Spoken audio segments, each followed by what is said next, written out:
গতকাল মাঝরাত্রে আড়িয়া খেয়ে দিতে যা পড়েছি, আঁট দুটা ছুড়িয়া একবারকে কেড়িয়ে গেছে, রক্তও বাড়াইটে।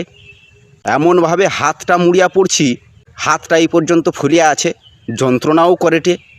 জানিনি ভিতরে হাড় ফাটিছে না ভাঙিছে। যতক্ষণ মোবাইলটাও হাতে ধরতে পারিনি। আমিও ঠাকুরের ভক্ত। লোক কয় শুনছি মনে ভক্তি থাকা প্রয়োজন। তো তুমানেও বাবু ভক্তি করো না মন থেকে। কে কইছে শিবের নামে আড়িয়া ছাড়তে হবে? শিবের নামে আড়িয়া ছাড়তে হবে বলে কি কোনো কথা আছে? শিব ঠাকুরকে কোনো দিন কইছে যে আমার নামে দুটো আড়িয়া ছেড়ে দাও? তো নিশ্চয়ই কয়নি। তাইলে এই আড়িয়া ছাড়াছাড়ি কিসের?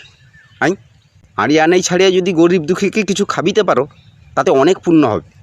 শিবের নামে আড়িয়া ছাড়োটা পুণ্য কামানোর জন্যে, কিন্তু কি আদৌ পুণ্য হয়টে? লোক তো শুধু অভিশাপ দিবে। লোকের যে এত ক্ষতি করেটে, সে কি অভিশাপ পাবনি? কার ঘর ভেঙে দেয়টে, কাকে সিঙ্গে গুতি দেয়টে, কার কোমর ভেঙে দেয়টে।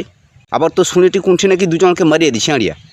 এত যদি ঠাকুরের নামে কোনো কিছু করার মন, তাইলে আড়িয়া নাই ছাড়িয়া সাধ্যমতো গ্রামের কজনকে ডেকে খাবি দাও না, তাতে অনেক পুণ্য হবে।